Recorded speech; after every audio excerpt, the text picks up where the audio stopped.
From the Joy News Center.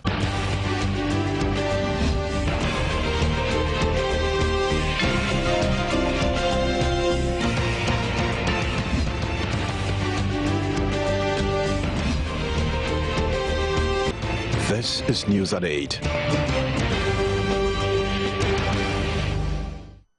This is a primetime news bulletin here on Joy News on Multi-TV. This bulletin is also available across Europe via ABN Television in London. In this edition, government set up three-man committee to investigate Ghana's disastrous showing at the 2014 World Cup currently underway in Brazil. The announcement coincides with an apology from the sports minister who supervised the entire episode.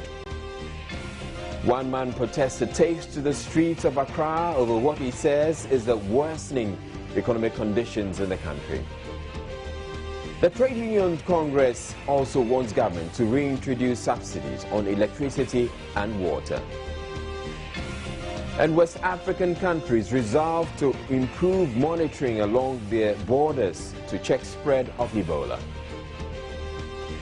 We also have business, sports, showbiz, and international news all coming up. Do stay tuned. News at 8 with Israel Lai.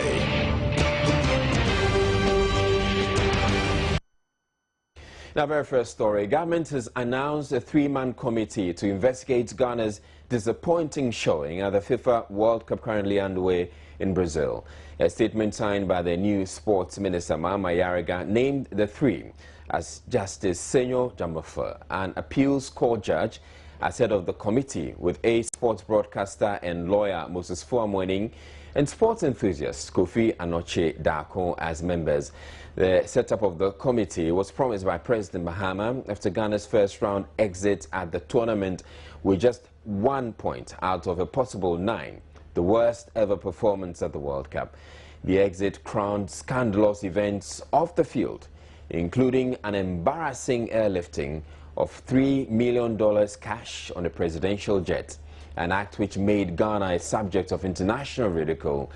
There was also player agitation and a reported assault of a management member, Moses Parker, by a player, Suleiman Tari. The terms of reference for the committee include: 1. To inquire into matters relating to the Ghana Black Stars team's preparation for the tournament and possible lapses therein which might have caused the early exit from the tournament. 2. To inquire into matters relating to the management of the Ghana Black Stars team and events in their camp during the tournament. 3. To inquire into matters relating to Ghana's treatment of Ghanaian football fans who were sent to support the Black Stars by the Ministry of Youth and Sport. 4. Advise government on the financing of activities of the senior national team and other national teams. And 5. To inquire into all other related matters of public interest concerning the organization of Ghana's Black Stars' participation in the tournament.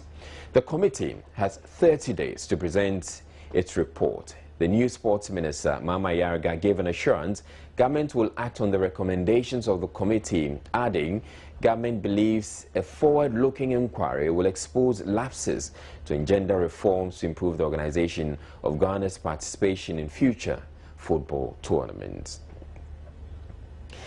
Now, meanwhile, the outgoing Minister of Youth and Sports, Elvis Ifeanyi, has apologized for the embarrassing performance displayed by the Black Stars at the ongoing World Cup.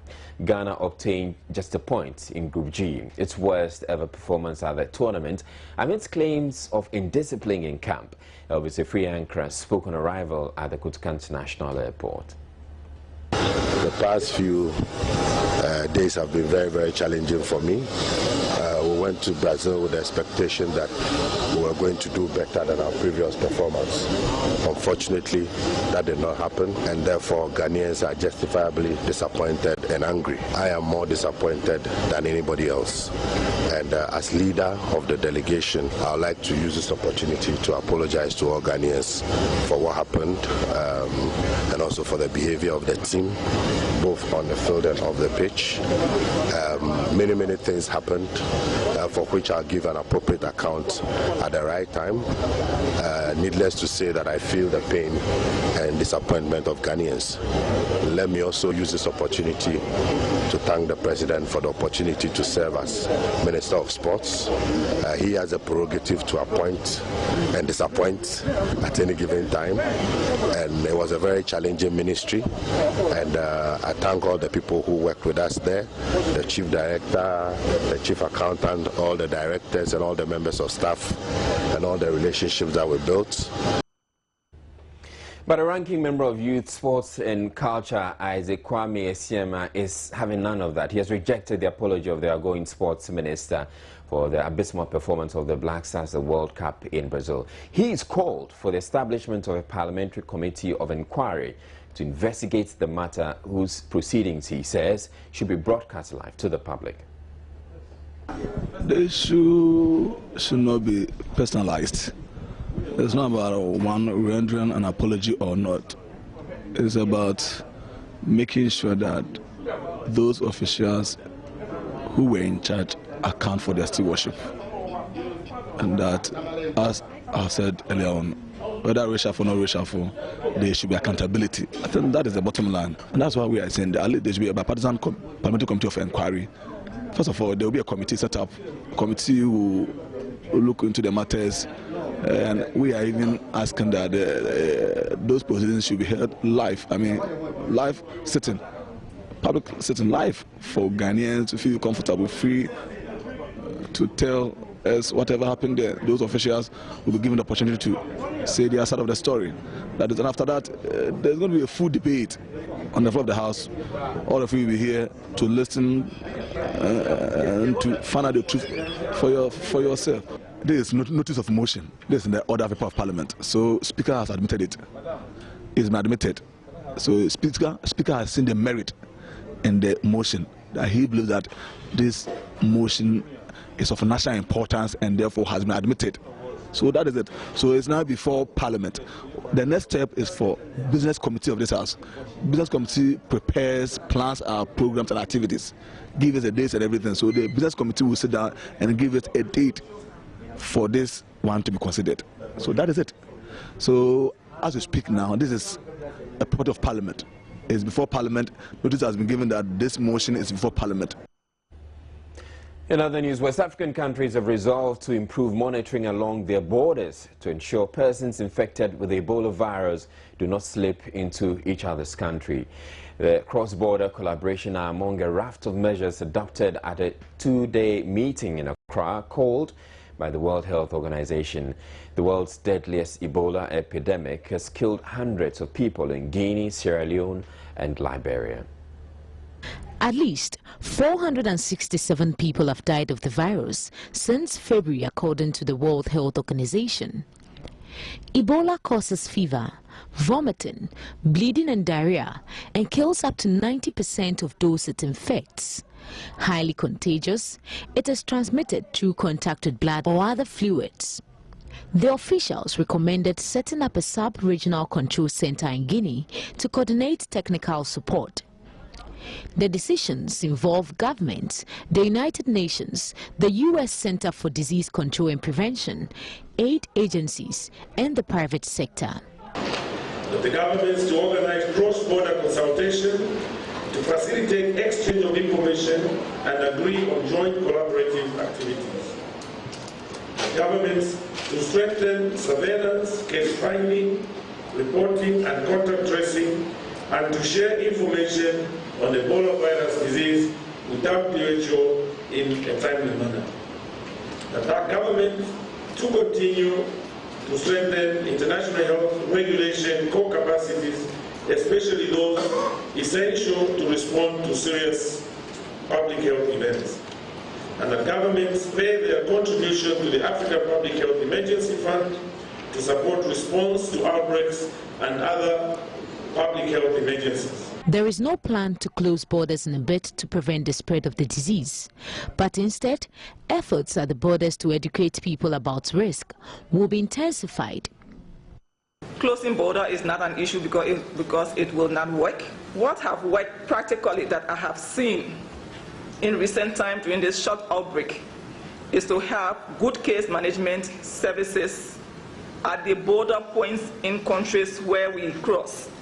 Also, we need to improve the social mobilization component and the health education on both sides of the border, so people will know the disease, know the signs and symptoms, and be able to alert the system if they do come across someone with the disease.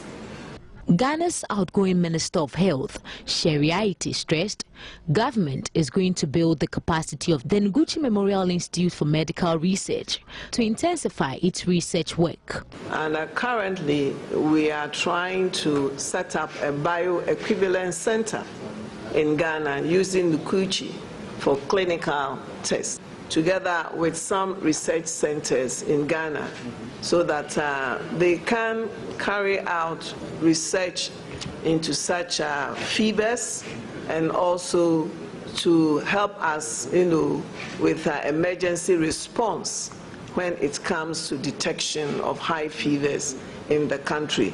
Assistant Director General Health, Security and Environment, Dr. Keiji Fukuda, was hopeful the $10 million support from the WHO will help in the fight. No, I think that we have two major issues in terms of funding and in terms of the entire activity. One is to stop the outbreak. This is priority number one. Just get rid of the outbreak so we don't have people getting sick. The health ministers in their closing remarks stressed it was essential for regional bodies such as the African Union and the Economic Community of West African States to lead the efforts. Matilda Pomaga for Joy News, Accra. Parliament Friday approved a loan agreement, part of which will be used to improve the water distribution network in Accra. The $48.1 million earmarked for the project will be sourced from a $150 million facility being contracted from the World Bank. The on-lend agreement comes under a $150 million grant from the International Development Association of the World Bank. The motion was moved by Deputy Minister in charge of Finance, Kezia Latoforsen, and seconded by James Aveji, MP for the Ketu North constituency. Thank you, Mr. Speaker. Mr. Speaker, I beg to move that item number 7, as advertised in today's paper, pages 3 and 4, be taken now. I so move, Mr. Speaker. Any seconder? Mr. Speaker, I have to second the motion. Very well. I think it's a straightforward one. I'll put the question. As many as are in favor, please say aye. As many as are against, say no. The ayes have it. The resolution is accordingly carried. Collins Dowda, Minister for Water Resources, Works and Housing, stressed the need for the agreement and expressed joy for the unanimous vote by the House. The water that we are producing would be effectively done when you have a very strengthened, strong distribution network. So this facility, which is intended to strengthen the distribution network, is a very important one. And I'm happy the way the debate went. You realize that the whole House unanimously supported this one, and that underscores the point that everybody appreciates the importance of water. Responding to queries from Frederick Opariansa about the 10-kilometer Suhum Road, the Minister of Roads and Highways says it has been programmed for pothole patching and grading under the 2014-2015 Road Maintenance Program.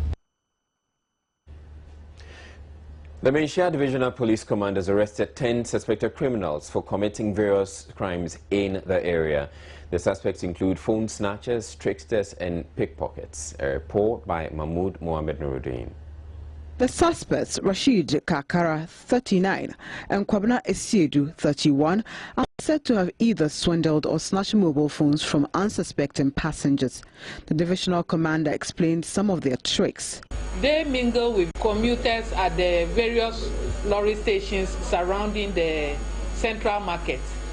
So whilst the commuters are busy boarding vehicles, they mingle with them and snatch items from their pockets. These tricksters mostly are able to corner people who are also interested in buying cheap items.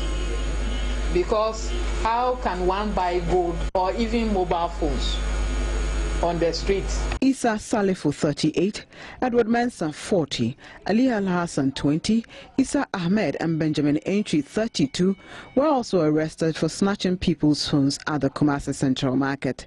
They are also alleged to have picked the pockets of passengers who were busily boarding vehicles.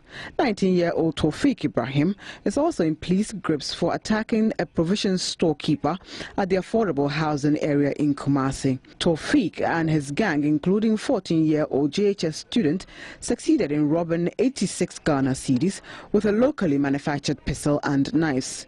The accomplices are currently at large. Two other suspects, Jamil Ahmed, alias Carlos, 17 years old, and Suraj Salim, 18 years old, are also in police custody awaiting trial for robbing 4 mobile phones and a modem. A report by Mahmoud Mohammed Nuruddin. The national youth leader of the Progressive People's Party, Divine Nkrumah, on Friday embarked on a one-man demonstration through the streets of Accra. The demonstration, according to him, is to impress upon the president to resign over his failure to address the country's worsening economic situation. The demonstration, which began at the Obra Spot, lasted over 4 hours. Though he had indicated he was going to do it alone, he had company from some supporters who were clad in red and wielded placards which read, among others, "Mahama must go" and "Mahama is a disappointment." They also protested against the fuel shortage, harsh economic conditions, the polytechnic teachers' strike, and several other issues he describes as taking a toll on well-meaning Ghanaians.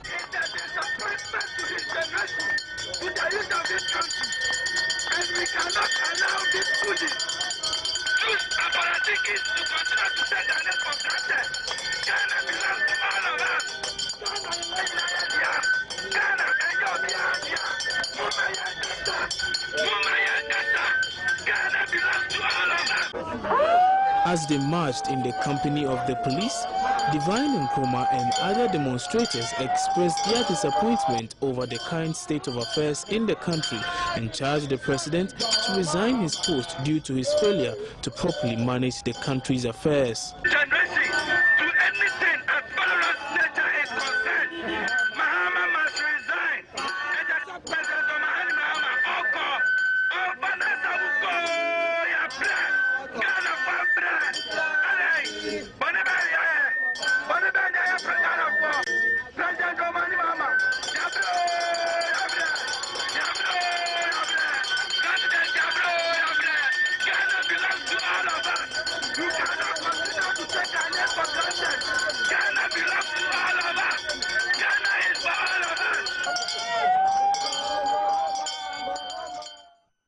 Organized labor is meanwhile asking government to necessarily subsidize electricity and water to make it more affordable to consumers.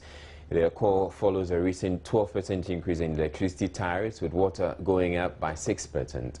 Though there had been reports the increases to take effect from July 1 had been suspended, the Public Utilities Regulatory Commission maintains the increases have taken effect. I don't know where this information is coming from. What happened was that this quarter, when we did a calculation, the exchange rate accounted for 19.7% of the tariff, and we realized the tariff of 31.56%. Then for water, we realized 14.6%. But the decision variable kicked in, considering the social engineering issues that exist at the moment, that we are going through load shedding, but also in our mandate to ensure the financial viability of the utility service provider. So that means we're going to pay more from tomorrow? Yes. We're paying more for electricity and water? Yes. Can you let me land? Please go ahead. Yes. So the commission decided that, if you remember, somewhere in the last quarter, the second quarter, the PURC deferred the tariff at the time. When the calculations was done, there was a 12.09% increase, and there was a 6.1% increase for water. Labour says the tariff increase goes to suggest government is insensitive to the hardships Ghanaians are facing as a result of the worsening economic situation. Chairman of the Tema District Council of Labour, Wilson Agana, tells Joy News they are stopping at nothing in their quest to ensure government heeds to their call. Yeah, I mean, if you take labour groups, their cries for government to subsidize are not increased.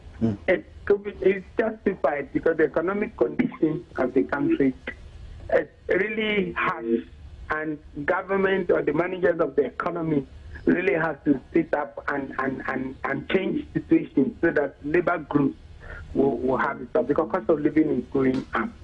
Also, on the other hand, if you also look at it from the angle of the utility provider, they are presently saying they are not charging economic rates. And even the automatic adjustments, if you follow through the TORC group. Economist Gilbert Ibrahim, however, says it will be economically unwise for government to subsidize the utilities. There is no water, there is no electricity. That is an obvious admission that the utility providers have challenges, and their challenge is also the same money the labor group is asking for to expand their capacity, and so that their efficiency and effectiveness would also be improved, so that they will get water to everybody at the same time. And that means that they are supposed to charge the economic rate so that they can bring the water we are complaining we are not getting it. And they will charge. But then the economic condition is not resilient enough to take such a major increase.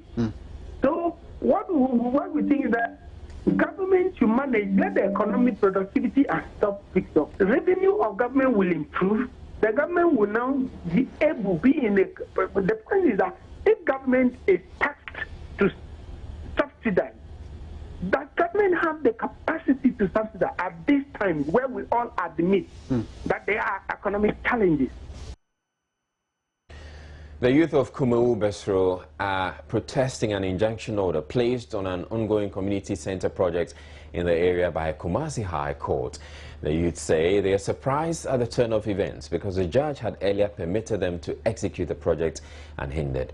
They are threatening to fiercely resist any attempt to frustrate the completion of the report. A report by Mahmoud Mohamed Nuruddin.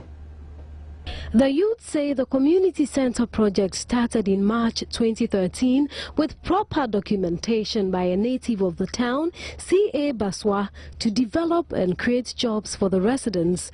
They also claim the Kumeu Traditional Council has also approved the construction of the community center, but one of the chiefs in the area, Abasahene Nanosei Dufour, is claiming ownership of the land and has secured an injunction from Kumasi High Court to stop the project. According to the youth, they will resist any attempts to demolish the community center since it would bring development to the area. Akosua Bosrohene Nana Danso Abiam II is also pledged to support the youth in preventing an attempt to stop the completion of the project. Efforts to speak to the Abasahene Nanosei Dufour proved futile. At the time the news team visited the town, the youth were busy working on the project. In order to increase active membership by 25% by the end of this year, the Bongo District Health Insurance Authority has been holding community divers to sensitize the people on the need to get enrolled on the NHIA scheme. A report by Albert Torre. The National Health Insurance Authority in the Bongo district of the Upper East region has so far registered 48,275 active members, representing about 55.5% of the district's population.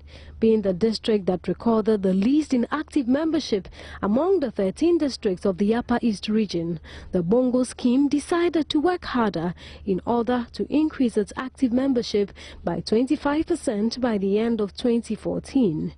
Manager of the Bongo Health Insurance Authority, Seidu Mahmudu Akugri, told Choi News that while they wait for the introduction of the biometric membership scheme, the Bongo scheme is producing temporary ID cards for new members. Multiple attendance and receiving multiple medication is very dangerous to our health. It can even cause our death.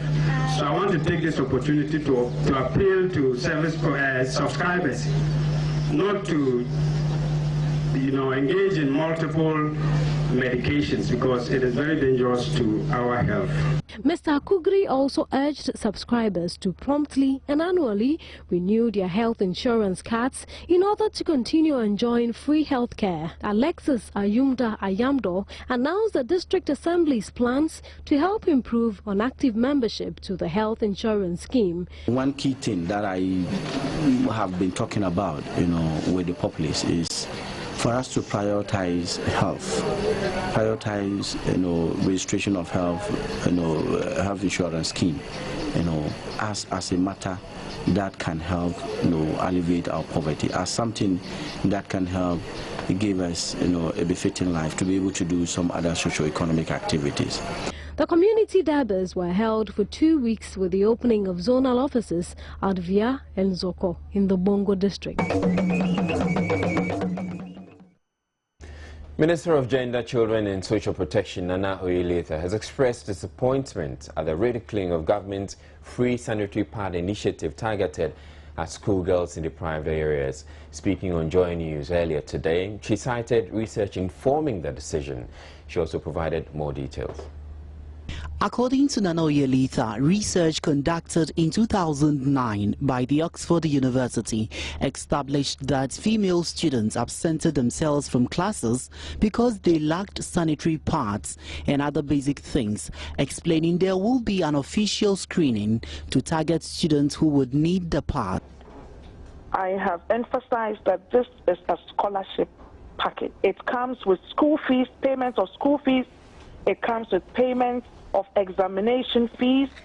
It comes with school uniforms. It comes with textbooks. It comes with payments of transport costs. And it is a whole scholarship package. It is still being rolled out. It is for 5 years. It is commencing. And when we are ready, when the Ministry of Education is ready, and a public announcement will be made. It just received approval from Parliament on Wednesday, and so the processes have begun. And when the actual scholarship package is going to be giving out, public announcements will be made by government. The Minister of Education, Professor Jainano Pokuajiman, is also unhappy the initiative has become a joke. She asserts women's health is a serious issue and should not be taken for granted. It's a project that looks at results. So we are going to track the results as we move along. Are the interventions yielding any results? If so, what are they? What should we know? What should we be doing? And this is why research is also very, very important. It has to be ongoing. And all of this will advise the ministry in ways that are very, very objective, give empirical data based on which you can propose interventions. The free sanitary pad distribution project will last for a 5-year period. A public announcement will be made by government when the actual scholarship package is initiated. WaterAid Ghana, in partnership with the Wa Municipal Assembly, are constructing 2 4-seater KVIPs for the Wa Senior High Technical School. This follows Joy News' report about the deplorable state of the school's 8-hole toilet facility used by over 2,000 students. Rafiq Salam's report from Wa. About 6 weeks ago, Joy News challenges the students at the Wa Senior High Technical School go through to attend Nature's Call.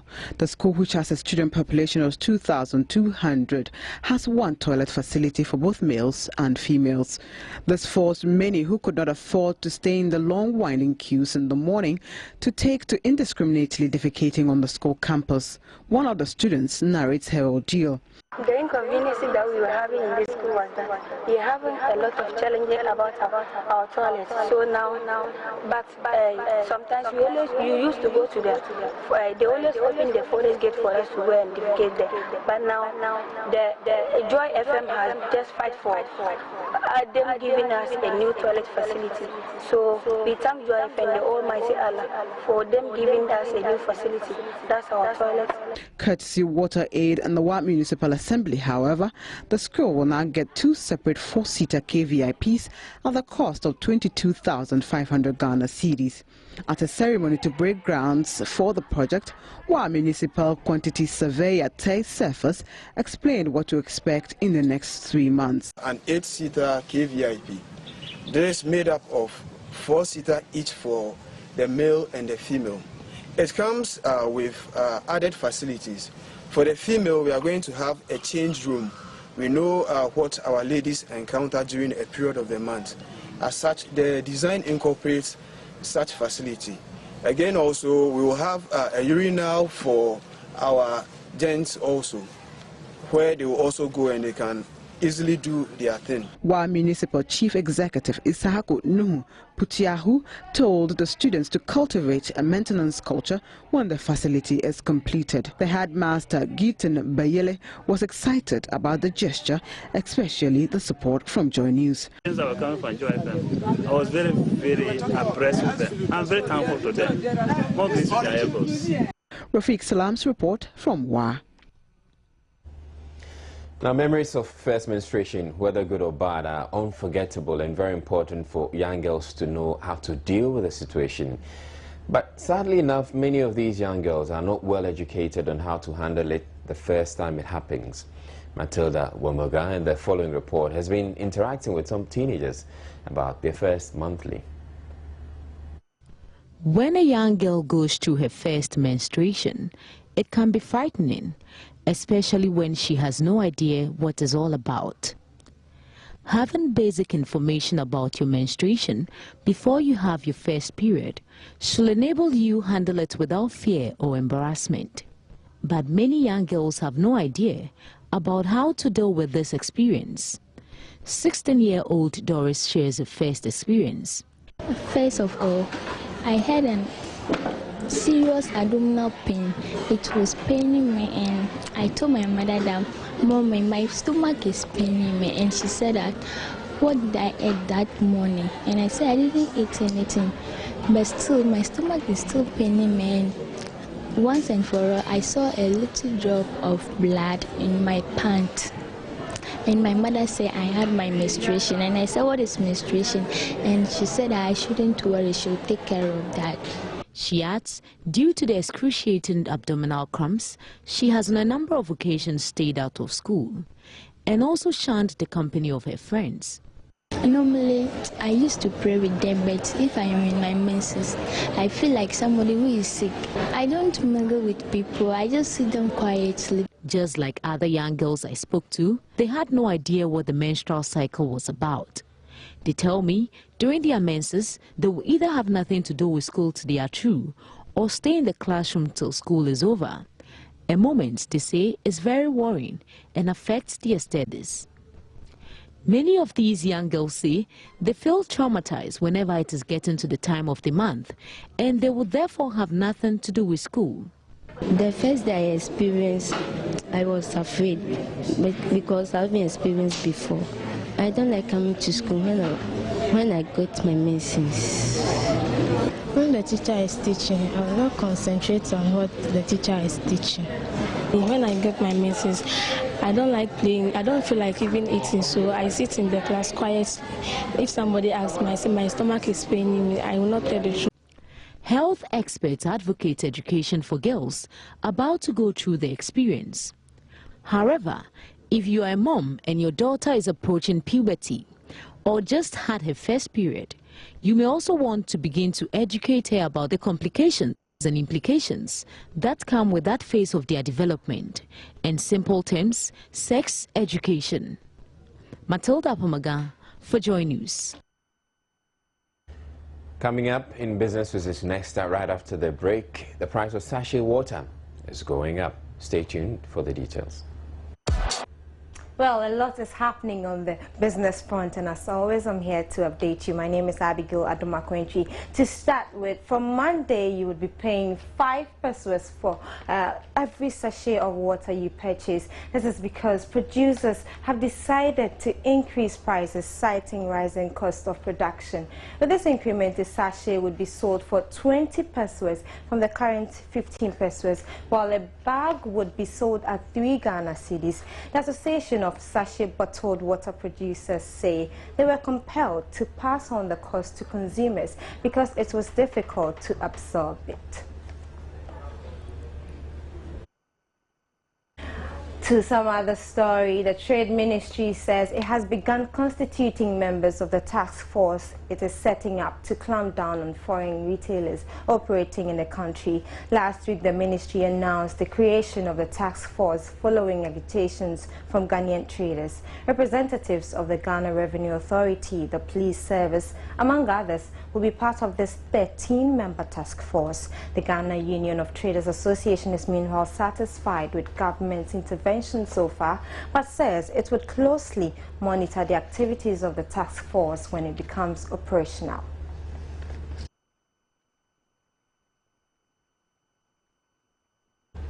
To some stock market news, and the managing director of the Ghana Stock Exchange, Kofi Yamwa, says the integration of the West African capital markets will boost the performance of the stock market. He says the first phase of the integration, which commenced in April this year, is looking at the technical framework for trading as well as the needed legal framework.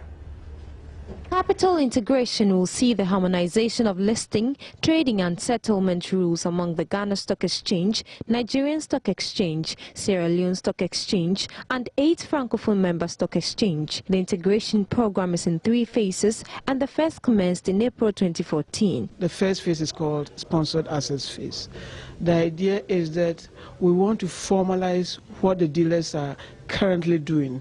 And what the dealers are currently doing is that if a dealer is in Ghana, is interested in some securities in the Nigerian market, he will contact a counterpart dealer in the Nigerian market and buy through him.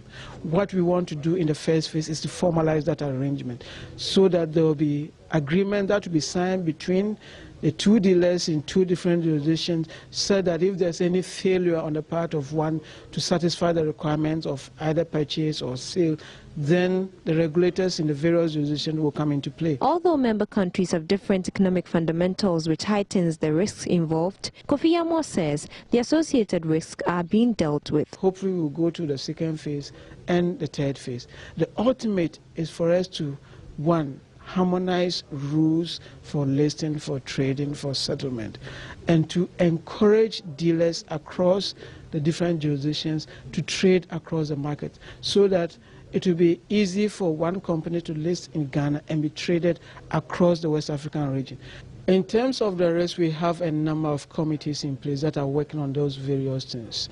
1, the regulations, 2, the requirements, bringing regulators together, and the rules and procedures will all be fashioned. So it will be underpinned by rules and regulations. He was, however, optimistic the move will improve trading on the local bourse.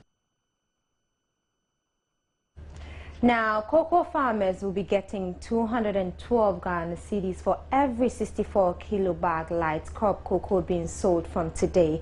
Cocoa Board today announced that it has opened the season to start buying light crop cocoa bean from farmers.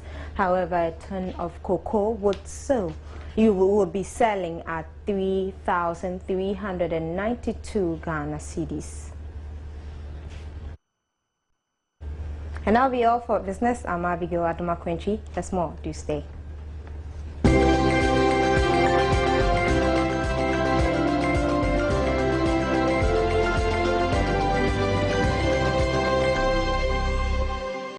Ghana seems to be the place to be for African female filmmakers who want international acclaim. From Leila Jansi, Shirley Frimpong Mansu to Akosia Domowusu, Ghana is leading the change in this renaissance.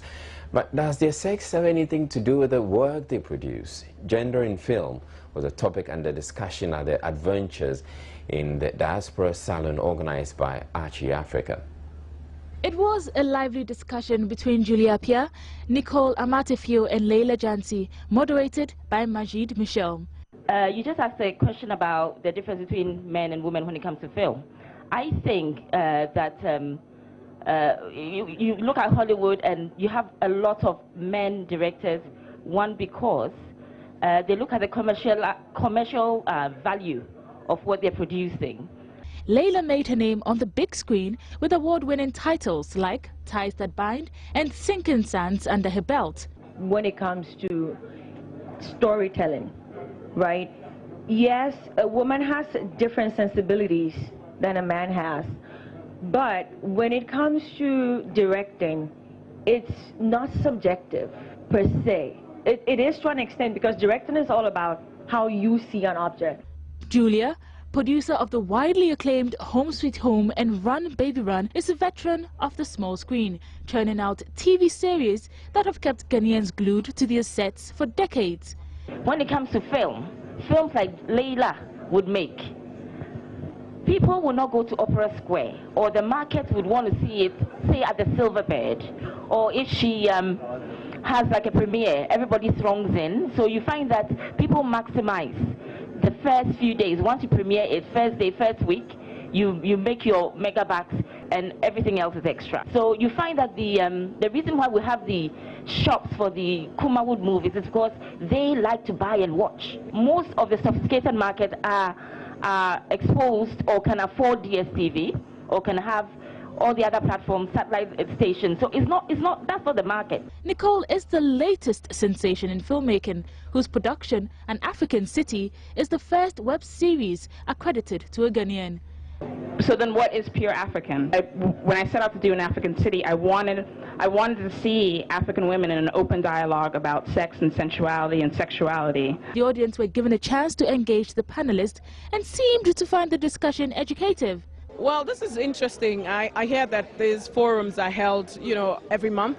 And tonight, very wonderfully, the topic happens to be women in film, so which is very relevant generally for the country, but very important especially to me. So I'm glad that I was able to make it. Well, I think it's a good initiative. I think we should have more of these things.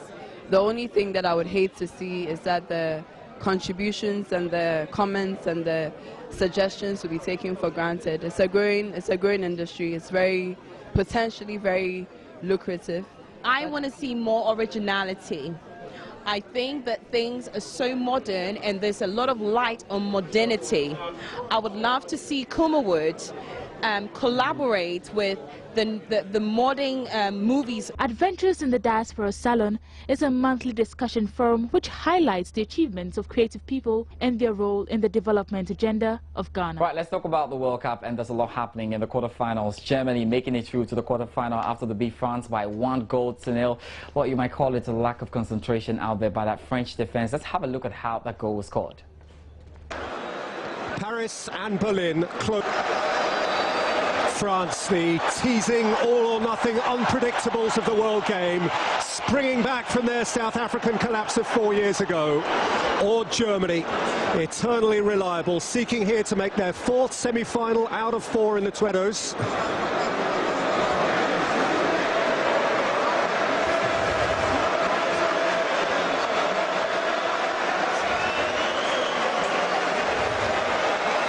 Kroos to take. Inviting ball in, opening goal, Germany! Mats Hummels off his sickbed and into the headlines.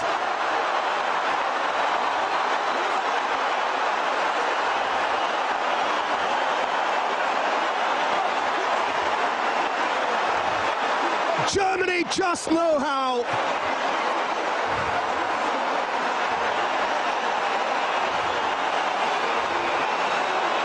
Kroos with a delicious ball in, and Hummels with the smartest little deflection in front of his man, bright of movement and thought, to nudge his second goal of World Cup 2014 and give Germany the advantage in the West European derby.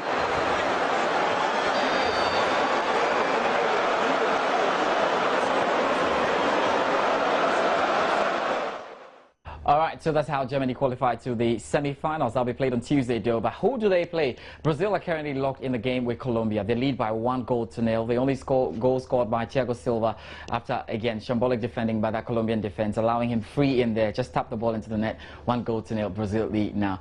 Now let's talk about the other World Cup taking place in tennis, and that's Wimbledon, of course. And top seed Novak Djokovic saw off Grigor Dimitrov in 4 sets to reach his 3rd Wimbledon final in 4 years. The Serb won 6-4, 3-6, 7-6, 7-6 on the dry centre court. Roger Federer is also through to his 9th final after a 6-4, 6-4 victory over Milos Raonic.